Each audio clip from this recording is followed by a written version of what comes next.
So Roger Bloodworth with Tomasz Adamek in Poland 8 weeks before a fight with Artur Szpilka.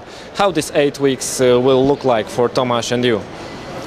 Well, you know, it's important. I thought it was important to come over here, so because he needs to get acclimated to the food and time change, and just the way things are done here. Because you know he's been living in the States, and it's a little bit different there. So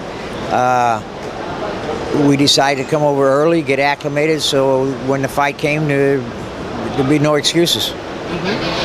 Tomasz, after defeat with Klitschko, said that the time difference that he came. Well, that was a bad camp. We had a camp in the Catskills, and the hurricane came through, destroyed the camp. We went back and we worked a few more weeks in Jersey City. Then we came over here only 10 days before the fight, and that was the biggest mistake. He had nothing in the ring. His legs were dead.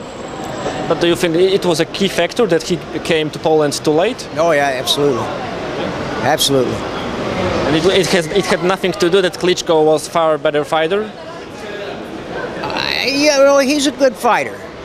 But when you come in like that, you never saw Thomas just stand in front of somebody like he did. He couldn't move. He didn't move left. He didn't move right. He didn't do anything. And you could feel it coming because when he got here, he was tired. You know, it's just you have to be where you're going to fight.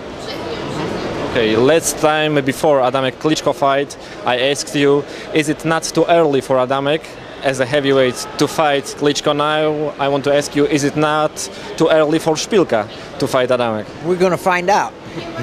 You know, we'll find that out November 8th. Szpilka's a tough kid. He'll come to fight, and I think it's going to be a very exciting fight. I think there's going to be a big crowd. You might have the same atmosphere as a heavyweight championship fight. You know, if the people turn out, it'll be an electric fight. Do you think that Brian Jennings showed the blueprint how to beat Szpilka, or Szpilka could change in the last few months? That's the thing I was going to say. In that fight, Brian Jennings showed the blueprint how to win that fight.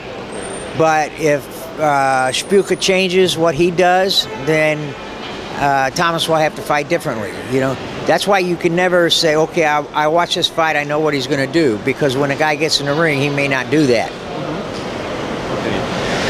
How Tomasz is dealing with southpaws? We will find out November 8th. Last fight he had against southpaw, it was Chad Dawson, I think. As a heavyweight, he didn't face it. No, he's fought some heavyweight southpaws. I can't think. I don't know if Fast Eddie Chambers is a southpaw or not. No, but he switched. But yeah, he switched up, and then I can't think of the guy's name he fought. He's beat him twice on a split decision, but he's a southpaw also. Cunningham, yeah. So you know he's had some experience, but every southpaw is different. You know, we'll see what Szpilka brings to the fight. Main factor in this fight is experience for Tomasz? It could be. You know, it could be. It's always good to have experience. But I always like to remind people that Spinks beat Muhammad Ali in his 7th fight. You know, so you never know. You never know what's going to happen. Is there a reason why a fighter should not want Olympic-style drug testing before a big pay-per-view fight? Well, it's a pain in the butt. You know, you got people running around. You know, it's just, and it's, you know, it's not really necessary because they test you at the fight anyway. Okay, but do you know that before Pacquiao fights, before Mayweather fights, they do? Pacquiao didn't have one, did he? No, he agreed. Pacquiao didn't have one, did he?